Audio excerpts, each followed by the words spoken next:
Tutti conoscono la nona di Beethoven o il Requiem di Mozart, ma qual è stata la prima grande composizione della storia occidentale? Nel Medioevo, per quasi 1000 anni, la musica era stata anonima e collettiva. Poi, nel cuore del Trecento, arriva Guillaume de Machaut con la sua Messa di Notre-Dame. È la prima volta nella storia dell'umanità che un singolo individuo scrive una composizione monumentale, polifonica, unitaria e complessa, firmandola con il proprio nome. È la nascita dell'arte per come la conosciamo. È una cattedrale sonora edificata con un unico scopo, quello di sopravvivere al tempo.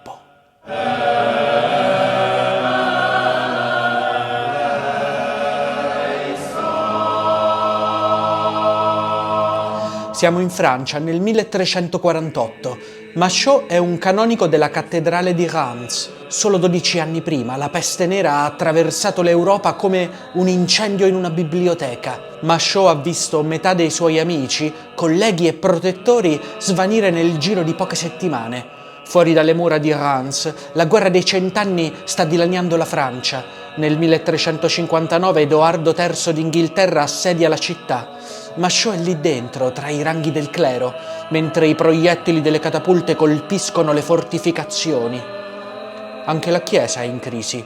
Il Papa non è a Roma, ma ad Avignone, prigioniero dei giochi di potere della corona francese. C'è corruzione, confusione e un senso di smarrimento spirituale.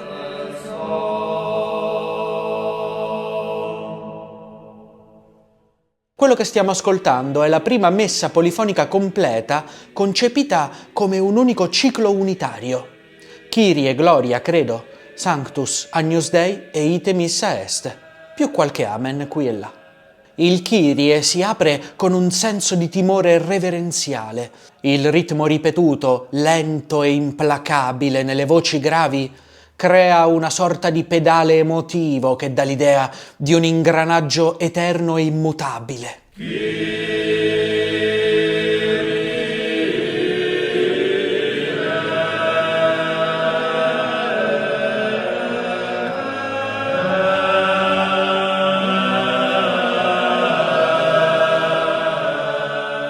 Le voci superiori si intrecciano come incenso che sale verso l'alto, creando un'atmosfera di attesa mistica.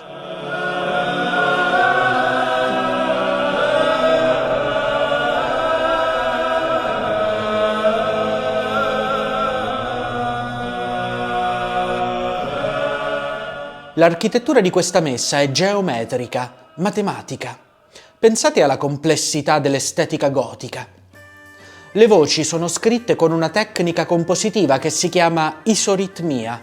Notate come la linea del tenore, in questo Kyrie, sia esattamente quella del canto gregoriano originario. L'isoritmia funziona così. Si sceglie un nucleo ritmico e lo si sovrappone alle note del gregoriano.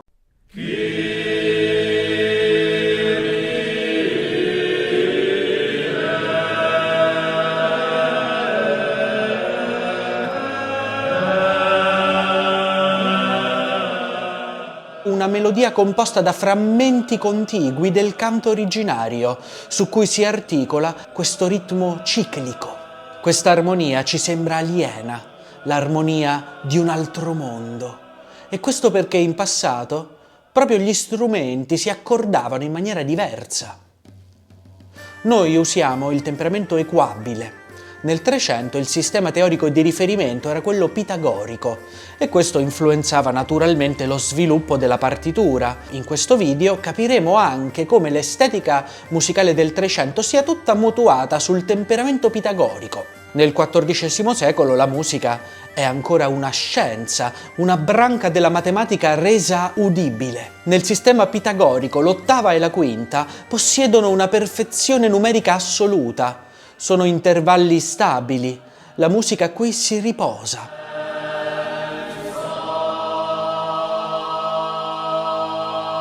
Le terze, che noi oggi consideriamo intervalli dolci e rassicuranti, per Machaut sono invece intervalli tensivi, dissonanze che spingono per risolversi sulla quinta e l'ottava.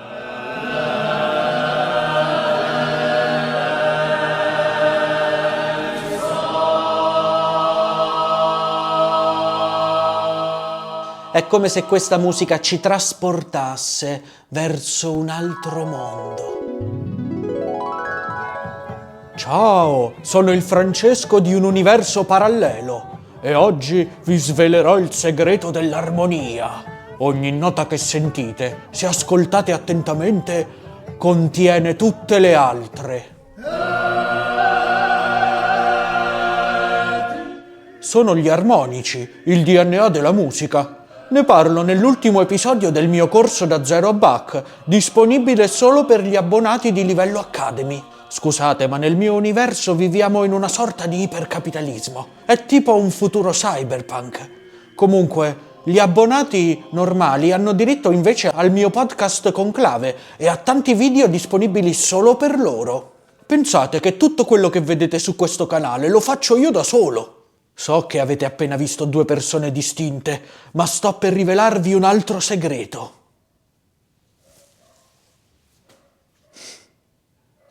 Sono io. Ah, e per gli amici di Roma, non dimenticate il mio spettacolo il 7 febbraio. Osserviamo da vicino come funziona l'armonia di Machaut.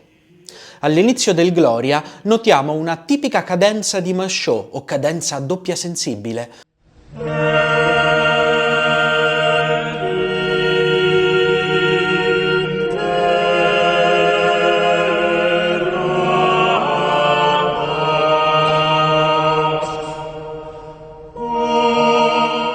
In un'epoca in cui la terza era ancora considerata dissonante, Machaut risolve le tensioni verso l'ottava e la quinta pura attraverso semitoni ascendenti che creano una sonorità cristallina, quasi metafisica. È la perfezione dell'intervallo pitagorico che si manifesta. Machaut scrive in un periodo di sofferenza e si rifugia in Dio e nella sua perfezione. Se la carne è corrotta e muore, il rapporto matematico dell'intervallo di ottava è eterno, come l'ordine del tutto. Il Medioevo eredita l'idea pitagorico-platonica della musica come riflesso dell'ordine cosmico. Pensate che per secoli nel Medioevo l'unica opera conosciuta di Platone era il Timeo. In questo dialogo un demiurgo crea il mondo attraverso la matematica. Il demiurgo utilizza una serie numerica precisa: 1, 2, 3, 4, 9, 8, 27. Questa progressione non è un caso. I rapporti tra questi numeri generano esattamente gli intervalli musicali pitagorici. Il rapporto di 2 a 1 è l'ottava, diapason. Il 3 a 2 è la quinta, diapente. Il 4 a 3 è la quarta, diatessaron. La conclusione è sconvolgente per noi, ma ovvia per un uomo esperto nella scienza cristiana medievale, le discipline del quadrivio. Il mondo, la matematica e la musica sono la stessa cosa. Questa è l'idea di fondo della filosofia della musica medievale. Per Machaut tutto l'universo è fatto di musica.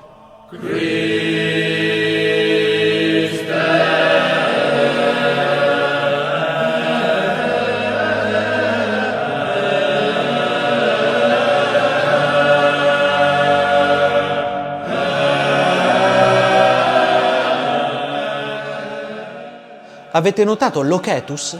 È una piccola particolarità della musica di questo periodo, questi veloci scambi ritmici delle voci che ascoltiamo un po' ovunque nella messa.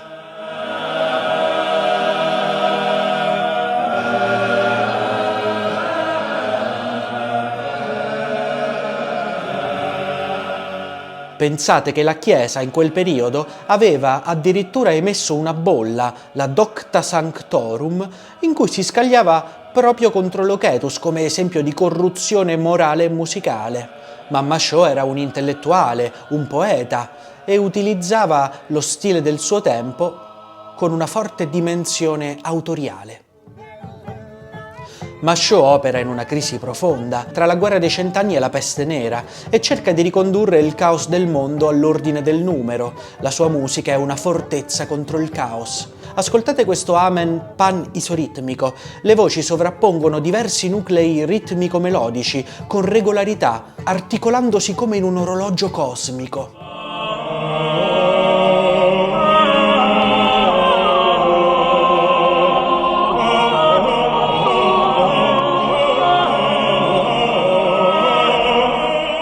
Nella scrittura di De Machaut c'è questa idea di rigore matematico, eppure la scrittura è anche estremamente espressiva. La tensione tra le dissonanze aspre e le risoluzioni purissime rispecchia la condizione umana, il dolore del mondo terreno, che aspira alla stabilità eterna di Dio.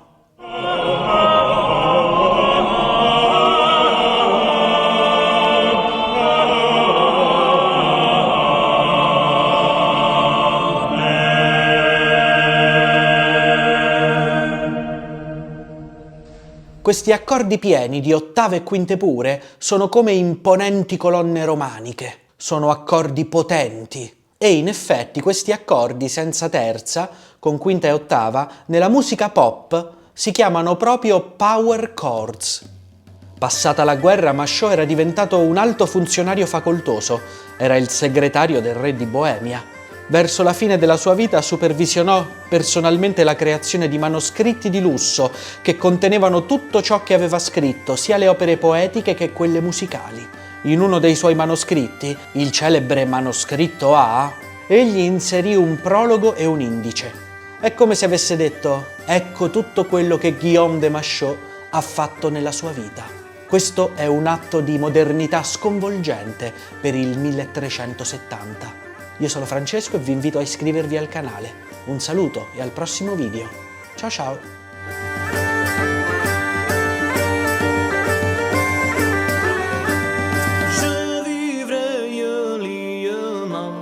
Douce créature.